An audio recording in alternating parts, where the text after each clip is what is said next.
Good afternoon, everybody. Does anybody have anything clever and funny that they would like to see? Thank you, Mr. McPhail. If we could all just get it done in the first few minutes so that we can get on with our guest. I think my head is a lot less interesting than everything else that's going on, right? Before anybody kind of says what's going on here, why is Greg Wallace turned up in HomeGames? It's not Greg, nor is it that guy of Bake Off, which one of my friend's kids said. It is, in fact, Mark, and I have had a barbering incident. And this is what it looks like. Have I streamed MasterChef by accident? Says funny Steve. He's so funny. And what's extra funny is that he's going to be finding himself going on to part-time hours very, very shortly. So that's all good. We'll just do it, right? Here it is. That's what it looks like. It's a bit shiny. And for the uninitiated, what happened was a friend of mine took a photo of me descending a hill we'd been for a walk. And my crown was kind of poking through in the sunlight, as you might say. My kids started calling me Bumhead. At which point I thought, oh, it's time. So I shaved it off with a number 4 comb, which looked fine, and then took the comb off to clean it, and then spotted a bit I'd missed and went like that with a razor without the comb on it. And it was a 0 in a perfect stripe up there. And so the rest of it had to come off. And this is considerably longer than it was a week and a bit ago. So what I thought I'd do is shave my face to the same length as the head and then have a race, face versus head. And face is winning. And Russell, not even for charity, mate. Though if anybody fancies donating the Samaritans for the sheer hilarity of seeing my head like this, then you should definitely feel free. Right. Enough of all that. Can we now move past it? I'm going to ignore the chat now. Usually I monitor it very carefully, but I'm now ignoring it for a while.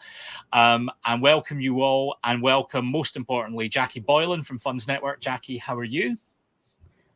Thank you very much. I almost feel bad that I haven't been able to have a haircut for 4 or 5 months, and I don't want to complain about the fact that I haven't been able to. But don't you think this whole hair thing has been a real leveler? I think it's the first time in my career that I've gone into a meeting and the men are talking about hair or not being able to have a haircut as much as women, and I don't think that would have happened 12 or 14 months ago. No, don't you? We've had many kind of team meetings that have almost entirely been about Chris's beard as well, and Craig as well. Actually, Craig Rickman's fine facial furniture. So yeah, it's I guess it is a bit of fun. Any amusing hairdressing mishaps you'd like to share with us, Jackie? Well, actually, I did have a similar issue. Maybe not me personally, my husband did. So probably in the first lockdown, he did say that he needed a haircut and would I do it for him if he bought some clippers. Now, I think this discussion was probably going on in many households across the world because the only clippers available were very cheap ones, probably not of the highest quality. So when they arrived, they looked a bit plasticky, and I think the numbers, so Nick, my husband, doesn't have a very difficult haircut. It's just one of those all over type cuts. But I think that, what do you call them when you have different levels? I think they might have been back to front.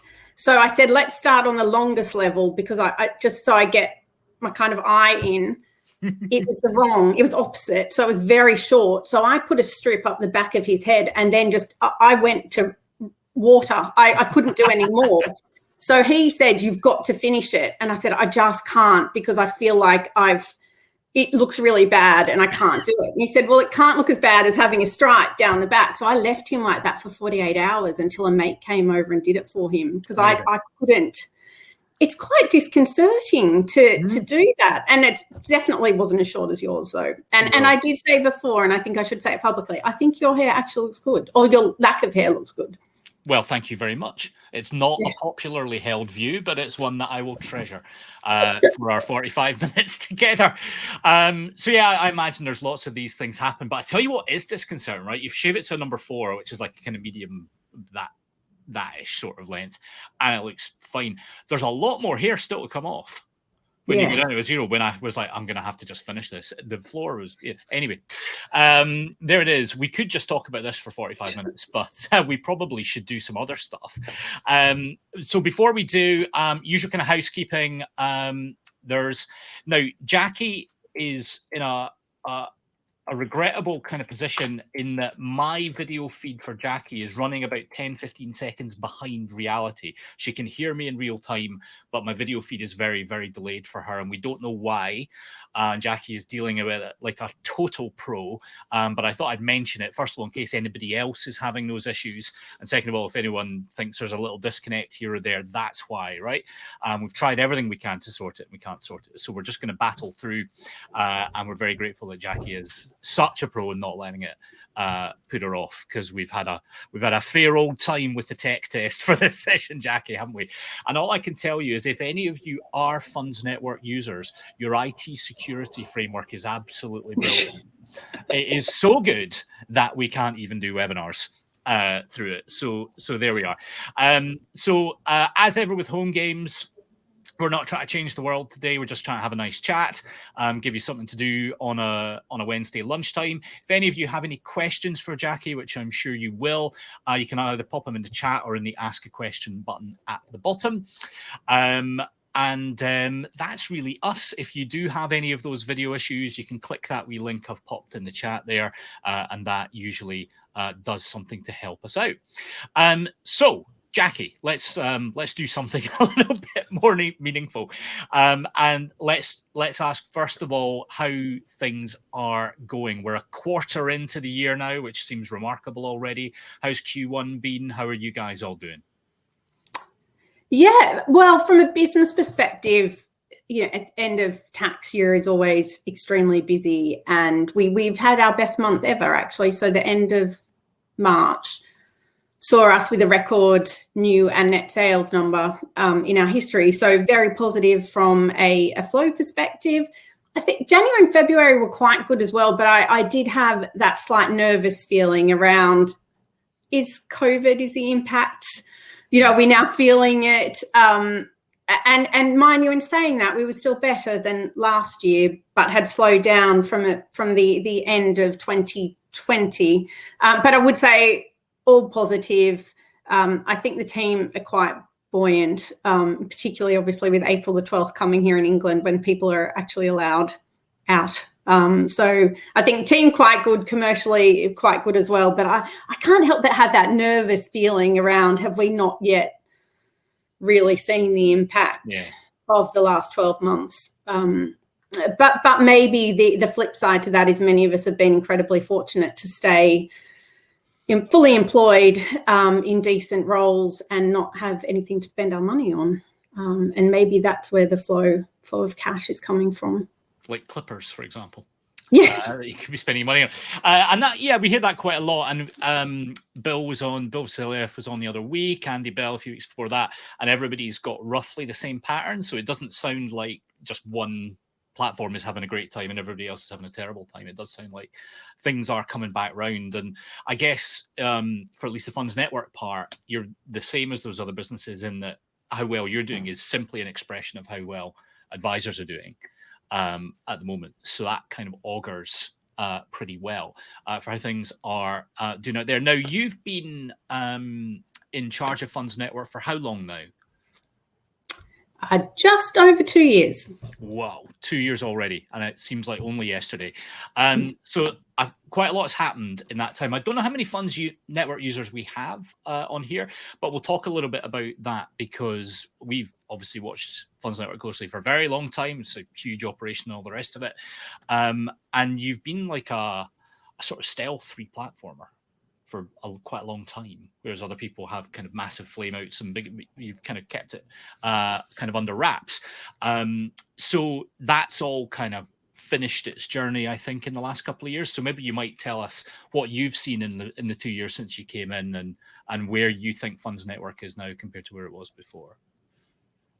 Yeah, okay. So maybe if I start with when I came into the role, I had a really clear vision around what I wanted Funds Network to be and what I wanted our clients to think of us. So a couple of things was driving a bit more ambition into the business and wanting to be really good at what we did. And I'm not saying that necessarily wasn't there, but I wanted it to be, like palpable, like you could feel it when you spoke to our people and when you saw what we were delivering from a proposition perspective. Set a really clear vision that everyone participated in. So what are we aiming for? What do we want our clients to say about us? And how are we actually going to achieve that? And then there was a reinvention part, because you're right. I think with Funds Network was 20 last year. It's quite good, actually, 20 in 2020, 21 in 21. We didn't get to celebrate too much, obviously. And I think, and probably rightly, we've been bogged down a little bit in that, we've been around for a while and are we a bit cumbersome? And, some people love Fidelity because of its brand, and we're very committed to the market and the private ownership. And then you do have that perception of, but are you a little bit old, basically? So there was a part of what I wanted to do, which is around reinvention. So, let's show people what we can do, what the benefits of all of that kind of tradition and history and private ownership are. And, how can we ensure, though, that we're delivering what our advisors wanted? So there was a little bit of a cultural tilt as well around, curiosity and innovation and driving to be the best. So they were some of the things that I wanted to change and tackle when I came in. And we have absolutely done some of that. And I think that has resulted in some of the commercial success we've seen over the last, particularly 12 months. We still have a way to go, definitely. So I'm not standing here or sitting here actually and saying that everything is fantastic. But we spent a lot of time on, our client reporting and redoing our website, because there was some really clear feedback from our advisors that it wasn't up to scratch. It wasn't intuitive.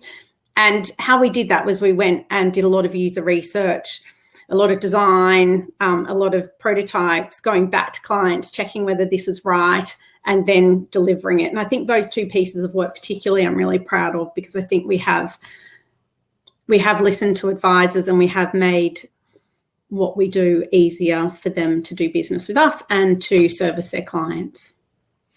And I mean, from our point of view, we saw the new kind of skin in the platform. I don't know, just before Christmas, I think one of your guys gave us a wee demo, and I thought it looked really good. It's been really well designed. It looks fresh. It looks radically better than it used to.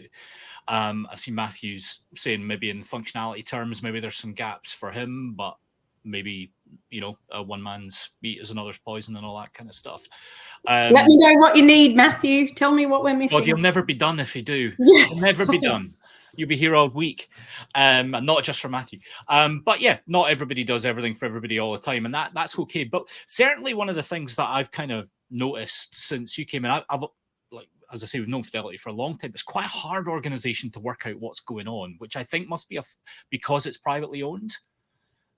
Something in the kind of ethos, and I think certainly firms that we've spoken to have kind of felt that as well, that it might be easy to do business in terms of the forms you got to fill out or all that kind of stuff, but kind of get a lot of firms that certainly maybe are here or that we'd tell us stuff, they don't just want a transactional, easy to place business relationship. They want to get their arms around something and really kind of understand it, and that I think has felt a little harder for firms of Fidelity than maybe a Nucleus or a Transact or somebody like that. Is that fair kind of criticism, or am I way off there? No, do you know, I think you're right. If I was to be,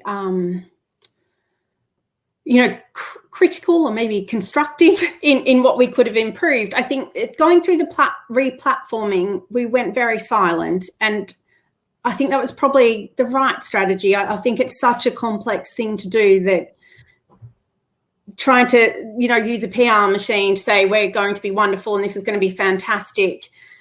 I think that's probably slightly risky, and it's easy to say in hindsight that what we did was correct. I know, because it did turn out to be correct.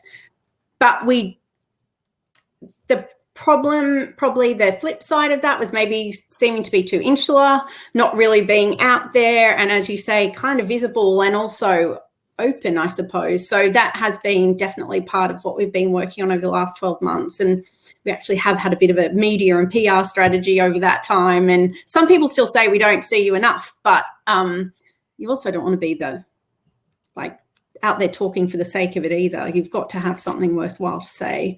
So I think it's an absolutely fair criticism, and we are working on that and making sure that if we're going to speak, we're saying something that's valuable, not just out there saying something that everyone reads a headline and says, we kind of know that. That's not exactly insightful.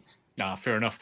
And in terms of kind of since you came into the role, you're a little different to lots of the platform heads out there. For a start, you're clearly not a bloke. I don't want to spoil surprise for anyone, but that's unusual. So that's one thing. But your background's a little different as well, because we're stuffed with actuaries and brokers and money men and all that kind of stuff. So tell us a little bit about how you came to come into this. Yeah,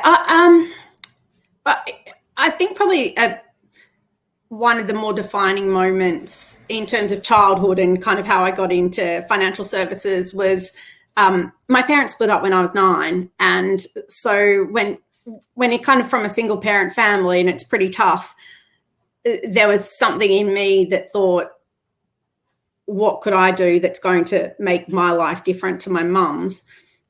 So one, that was about having lots of jobs growing up. Interestingly enough, one of my first jobs was in a delicatessen. I've been a vegetarian since birth, and slicing cold meat and that kind of thing is really quite disgusting. And when you're a vegetarian, it's even worse. Like a version therapy. My perception of how I could take my life in a different way than possibly how I grew up was being a businesswoman. So I don't know that I actually knew what that meant, but in my mind, that was something that maybe would give me some more financial security that I didn't have when I grew up. So once I graduated from wanting to be a trapeze artist and a detective, I worked out that I wanted to be a businesswoman, and I just did business at university, and I looked at roles in financial services. And I started in client services actually on the phones, which I would highly recommend to anyone because it gives you such a great understanding of clients primarily, but obviously you can get good product and service kind of knowledge. But I think in terms of clients, you speak to a range of different types of clients and you really understand what it means to think about things from their perspective and how you actually solve problems. So that's how I got into it. And I don't know whether I actually ever thought that I would stay in financial services forever. Do you know what? I actually hated platforms too at the start. I kind of moved into sales and then went into an investment management sales. And I was telling you this story earlier, but I know many of you will know Verona Kenny, and we worked together in Sydney. She started off in this weird thing, kind of this operational platform administration idea, and all of us in investments were kind of all very superior and thought, oh my gosh, what is that? And they actually locked their floor so we couldn't get in there. So it was all very secret squirrel. And Verona's obviously stayed in platforms for all that time, whereas I kind of bounced around into a lot of different areas before I came here. And if I just touch on that point you picked up on, maybe I'm a bit different. Even when I pitched for this job, so in the final interview, I ended it saying to who was going to be my boss, people like me tend to not get roles like this because I don't look like, and I don't mean look as in physically, but I don't look like the standard person that should run an end-to-end business because I had that sales and client background. And thankfully that hit the spot because he actually thought, I don't want the platform to be how it's always been. I actually do want to change. So that did work for me. But I think there's something in thinking differently and not picking the same types of people for the same types of roles. Yeah, it must be. And I think I remember back in kind of corporate days when I did that sort of stuff a very long time ago, that some of the best folk that you could get, I was a marketeer really, so and a product guys, but the best people you would hire had some kind of client services background, because there's nothing like having been roundly bollocked by a client that hasn't got whatever it is that they had a perfectly reasonable expectation of getting, to just help you understand what's going on there. And for marketing to IFAs, one of the things we always used to ask was, have you ever met one? Be like, God, no. Like, okay, then. Well, that might be a first kind of bit of prep for you. Go meet one or two, because they're very strange people. They're lovely. That's a really good point. When I was running the contact centres in Australia, the first thing I did, or one of the first things I did, was get some of my previous clients, who obviously were still clients of the business, but I didn't look after them anymore, in to run some sessions with the client services team, because their perception was these advisors always want what we don't have. They're always pushing the envelope. They always want us to do something faster than we can do it. And then when they spoke to the advisors who said, this is our client, we're trying to do the best thing that we can for them. And yes, sometimes we're unorganized and sometimes they're unorganized, but it's not coming from we're trying to be difficult every time we call you. And it was a real eye-opener. It really did level the playing field in terms of my team understanding, and also my team understanding the importance of what they were doing. Because, sometimes when you're in the client services team, you kind of feel like you're not really part of delivering a great solution. You're just the whipping boy for anything that goes wrong, or whipping girl. So anything that we can do to get that advisor face into all parts of the business, I think, can only benefit advisors, the business, but also the end investors as well. And so you've got this kind of people background. So you've kind of looked after big teams in client service and ops and all that kind of stuff. So one of the things I suppose that would be interesting to find out is I have no idea how many people you look after at Funds Network, but I'm guessing it's a lot, right? Maybe you don't. Maybe some people. I do know. Actually don't know. And in terms of trying to keep them rocking and rolling in the kind of year that we've had, what's that been like? Yeah, I do know how many people are in my team, by the way. That would be really bad.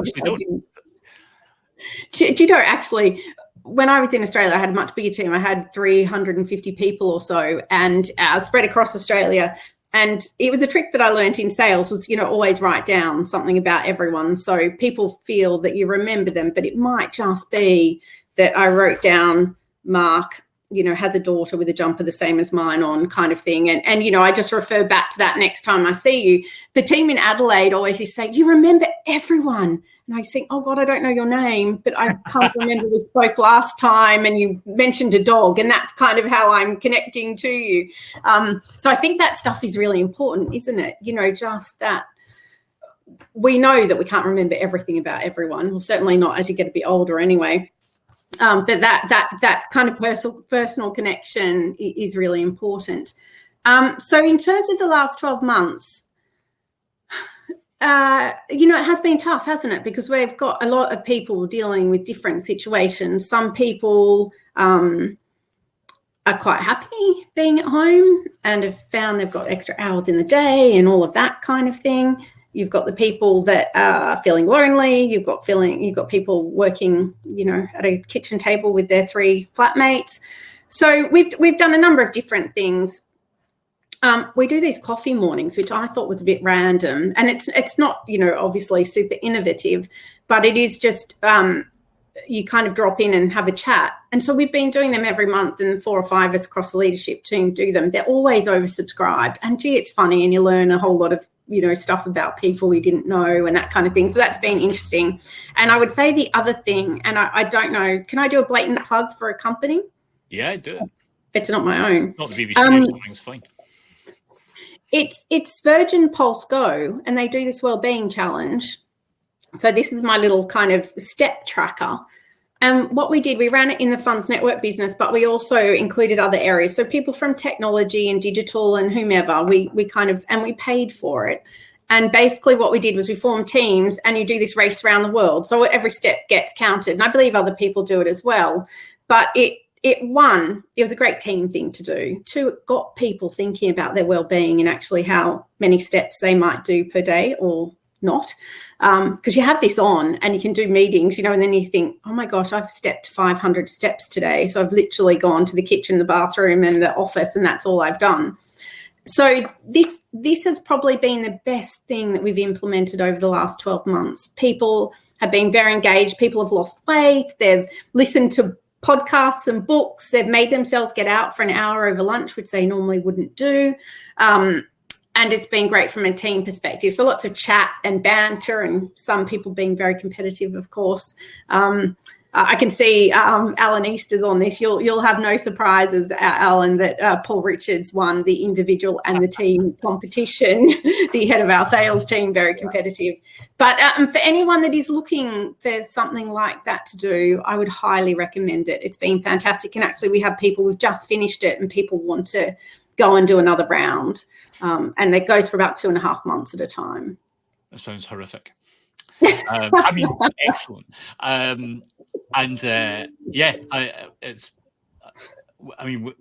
a very small business, obviously, and I think most people are basically fine with it. But you got such a mix in these big companies; it's kind of weird. And so things are gradually returning back to normal. What's the score with kind of return to office and all that sort of stuff for you?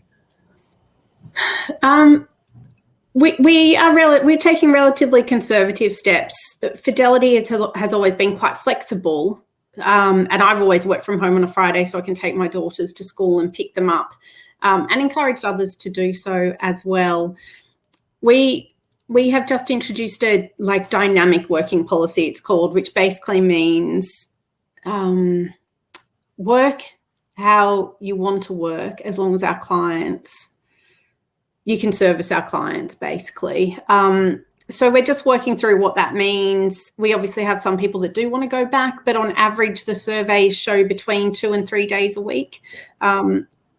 It's hard to know, isn't it? Because in this environment, it's easy to think, I'm in the habit of working from home, I quite enjoy it.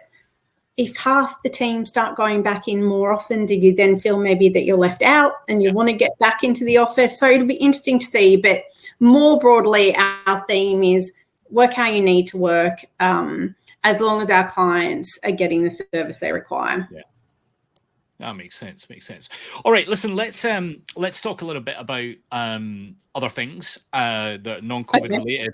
And there's no point having people in charge of platforms on if we don't talk to you about the wider market and what you see out there. So what sorts of things are kind of keeping you awake at night or exercising you psychically as you look at what's going on? Because it's a radical time at the moment. I'm quite energized by it all. I think it's quite exciting. But what do you see out there that's keeping you interested? Yeah, do you think we always talk about this? For 20 years, I've been talking about, there's lots of change and this is so exciting. It's never static, is it, in our industry, which is wonderful. The key things I've been thinking about, sometimes worried, sometimes excited, consolidation, not necessarily of platforms, but of advisory firms. And we're obviously all seeing a lot of that. What does that mean for platforms? What do the consolidators, for want of a better word, because I know sometimes you might call that a national firm, for example, what do they need from platforms? Does that differ to what we're offering today? I think I've been following kind of the personal investing platforms a bit more and noticing the kind of average age, which is quite young. And I'm wondering if we're seeing a new wave of investors where we're digitally enabling them. We're making it a lot easier for them with a bit of guidance as well, and it's all pretty much free. At what point do they think they need an advisor when they've grown up through the digital age? Whereas for some of us, we didn't have that. We just went to an advisor when we had enough money. Is that going to change things for the future? And what does that mean for advice? I still subscribe to being human. Once the amount of money is enough, you're not going to be happy just doing something online. But maybe this next generation actually will. And we're kind of not thinking clearly about that because we can't quite relate to it. So there's a couple of themes there. And I think just also, how do we make an advisor's business easier? And that is obviously that whole technology stack. And does the platform have a broader role to play, or is it just the kind of vanilla platform that we always think about? Yeah, I mean, it's the kind of big issues, right? And the kind of younger age group kind of coming in through this other channel, which wasn't so big 20 years ago, whatever it was, maybe workplace, which still exists, but now there's this much more kind of immersive experience. And I had a kind of argument, not really, but our kind of robust exchange of views with Simony from Financial FT Advisor the other week on a thing where she started talking about GameStop and all that kind of share trading malarkey that was going on, and saying, people are investing in different ways. And my sort of thing was, well, they're not investing, though, are they? They're gambling. That's a kind of different thing. And we seem to be smooshing these together a lot. And I wonder if the personal investing market is kind of enabling that in a way that is kind of weird. But then I did see, I can't remember which advisor it was, saying, listen, that's great. I'm delighted they're doing it, because when they work out that isn't investing and it is gambling and they're ready to start investing, they can give us a call. So it's all good. Basically, don't worry about it. They'll find their way. So do you think, I mean, Fidelity obviously got D2C business as well. Do you think that kind of purchase channel, do you think that is kind of set in stone for people? Do you think that's a likely thing? I do agree with you around the GameStop thing. I must admit, I was, it is a worry, I think, when someone is reading something in the press, or they see a tweet or whatever it might be, and they think that is a trigger to invest. I do get concerned about that, and I see the advisor's point as well. You kind of get burnt once, and then maybe you take a learn from it. But it's hard to learn from if you do lose all your money. So the other part of me thinks, well, is someone actually thinking about investing and then doing something about it better than not? Because even if it doesn't work for them, they might get a sniff of it and realize they do need advice, or maybe it might make them a bit more interested in their workplace pension that they haven't taken any notice of previously. So it's an interesting challenge, but I do think the more people that do take some form of interest in investing their pension, etc., has got to be good for us, for them, and for advisors generally. Yeah, I mean, it is a weird one. One of the things that I just don't know, and we spend some time profiling clients as well, is it harder to disturb purchase channel than we think, because in the main, people seem to have stayed in their funnel, and that was always the case. And then pension freedoms kind of chucked a load of that stuff up in the air, and people did go and seek advice in different kind of ways. And that point of consolidation, which is always important, but suddenly kind of roared into life, and then got a shot of kind of cheap sugar from DB and all that kind of stuff as well. But nobody knows yet, and it's really interesting. Yeah, that's what I was going to say. And sorry, because I went off on a tangent, I think, is we just don't know yet. We have a hypothesis that when someone gets a certain amount of money, that's going to be a trigger for them to change, possibly. their onboarding channel or their initial channel. But I think we're making that assumption, and many of us haven't come through that digital channel. We've come through getting enough money, having advice. We haven't actually onboarded into a digital direct channel before.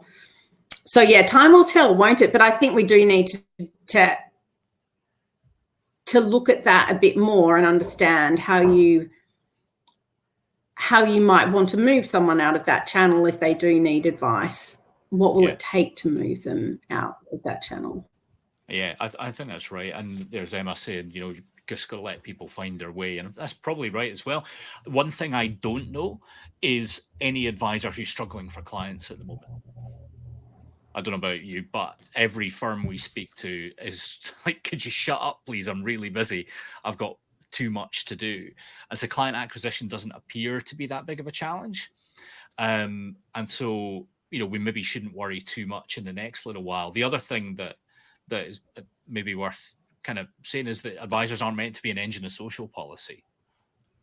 Do you know what I mean? You've got to you're there to run a business, and you advise the people that want advice, and don't worry about the ones that don't, because there should be enough. And you must see, as I say, a big shop, you must see enough of both to kind of have a sense of are we set? Do you think we're set fair for the next few years at least? Yeah, I would just pick up on one of your points. One of the biggest differences when I came here from Sydney 4 years ago, one of the big parts of business development and sales in Australia was helping advisors find new clients. So, marketing, seminars, ensuring that you had the right material to support an advisor, prospecting. I was shocked when I came here and, you'd speak to an advisor saying, can we help you get new clients? Absolutely not. I've got too many. In fact, I need to move some clients on. So it is very different here. The outcome of RDR here versus the FOFA, which was very, very similar regulation in Australia. Here we lost a lot of advisors. In Australia, actually, the vertical integration grew, and actually there was not really a decrease in the number of advisors. So quite different there. And I've gone off on a tangent again. I can't remember your original question. Does everyone do that? Sure, yeah. However much you go off on a tangent, nobody can hold a candle to Andy Bell. We just ask a question and then we'll make coffee, and then he come back later and he'll still be coming up with great stuff. But you're largely extremely so that's good. But listen, you talked about Oz there, and that's really interesting because that market, I mean, we all know of it because we brought wrap platforms from there, or certainly transacted, and then I think Verona was responsible for much of the rest of it. And then we exported a load of crap back to Australia to say thank you in terms of regulation, and then what we'd done with the market. And I remember going to speak at a conference down there and saying, look, really sorry, we took all your good ideas and then gave you a lot of shit back. I wasn't a very good deal for you. But thank you. It is a bit different there, isn't it? Because here we were talking earlier about the platform market kind of breaking apart a little bit and offering different kinds of services. And you were saying that's something you were quite used to, I think, from the Oz market. So maybe you could tell us just a couple of these little differences. Yeah, something that was quite successful in Australia. And I think there are definitely platforms that do it here and probably on a smaller scale. We did start to modularize. I knew I wouldn't get that out properly, the platforms. So if you had, let's just use the example of a smaller client. For example, you might have had a client with 100,000 to invest, and you actually just wanted to package them up with a multi-asset solution and the very basic platform functionality, and that might have been 80 basis points, just for example. But if that client also wanted to invest in some direct equity, so buy some BHP and some banks, for example, they might have paid another 10 basis points for that. And if they also wanted a model portfolio, then they may have paid, another 10, for example, what have you. So it was a little bit of a pick and mix, and it actually enabled advisors to stick with a primary platform provider, probably more than I see here, because you could actually use that one platform for many different types of clients, and it actually had different pricing schedules as well, depending on what that client needed. So varying levels of sophistication. So you could, cater to your big clients as well as maybe your smaller clients, if that's what your client book looked like. So that was one thing. I haven't seen as much of it here as I have in Australia. But I didn't realise you exported a whole lot of crap to us, by the way. I don't think the Brits are known for that in the platform industry in Australia. Oh, that's so good. you can rest easy on that one. I think we got quite a lot of blame for FOFA. So we are a net exporter of regulation, I think. And it's that kind of modularisation. It's sort of interesting. So you were mentioning earlier about the stuff you were looking at in terms of consolidation in the market and all that stuff. And as these advisor organizations are getting bigger and are kind of working out how much power they hold, because my big theme at the moment is advisors kind of won the last decade, right? It was definitely the decade of the advisor, but most of the profession doesn't yet fully get just how many cards are in its hand and how it can reshape the supply chain, which is what we're all kind of in varying ways what we're all part of, to what it wants. And that's a big challenge, and it gets bigger the bigger your organization is, Jackie, I'm sure.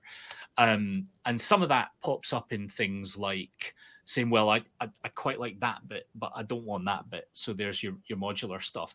And then we've got that advisor as platform kind of debate as well. And these are just two tiny parts of that. So is that something that you've started to see, or advisors come to you and saying, hey, listen, we do want to change up how we work with Funds Network? Yeah, we've definitely seen a bit of it. And I suppose it is, the advisor absolutely has much more control than we do, of course, because they're closest to the client and they own that relationship, and we're a provider of a service. So we definitely are seeing, well, I think with the changing nature of the market and the fact that we are seeing more consolidation, then not the demands, the needs, I suppose, of that type of client is changing. So it is around, do we become a platform operator? Do we have a nominee? What kind of structures do we want? What kind of investment solutions do we want? All of that. So we are working with some of our clients to adapt some of the things that we do, but we're also looking more strategically around, is there different models that we should be looking at, or actually do groups want to focus on what they're actually providing and be really slick at that, and then just actually let I hesitate to say experts because I don't want that to sound arrogant, but to let the investment manager and the platform do what they're really good at. And do they want to take on the regulatory risk and obligation, which, as we know, is not the simplest thing to navigate? Yeah. My sort of take on that stuff is it's totally doable, and certainly some firms have embraced it and done really well. But it's all good when things are good. It's when things go wrong that life gets difficult. And we were saying earlier, there's a reason organizations like yours are stuffed full of risk and compliance people and middle office and reconciliation teams and all that stuff. And it's not because they're fun jobs, or sometimes not even because they're fun people. They're really expensive people, and it's because you need them for when your ass is in a sling for all this kind of stuff. Listen, we're coming towards the end of our time, and we were sort of thinking, gosh, do we have enough to fill our time? And then, what do you know, we're at 45 minutes. And I haven't talked to you about something that we kind of kicked off our discussion earlier with, which is about last week's session, which was with Mita Sheth of Reddington, and talking about diversity and inclusion and that kind of stuff. And you've got a real kind of pivotal role in that kind of stuff, and I would love to hear it, because this is a globally massive organization with GDP the size of a country, right? But you're kind of wired into that in the middle, and I think that would be great to hear just a couple of minutes on that, if you would.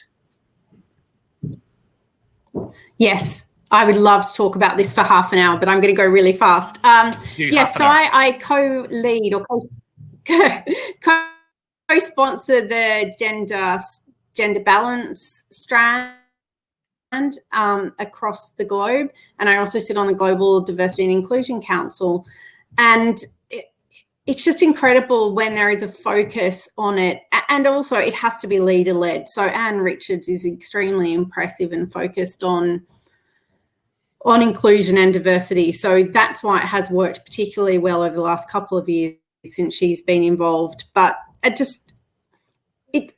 you can talk about all of the commercial benefits of why having different people around the table matter, but I also just lean towards the kind of human aspect as well. Isn't it better for everyone that we have different people, and certainly help people that are less represented in our industry become such a, enable them to become a part of this industry, which is just so fantastic.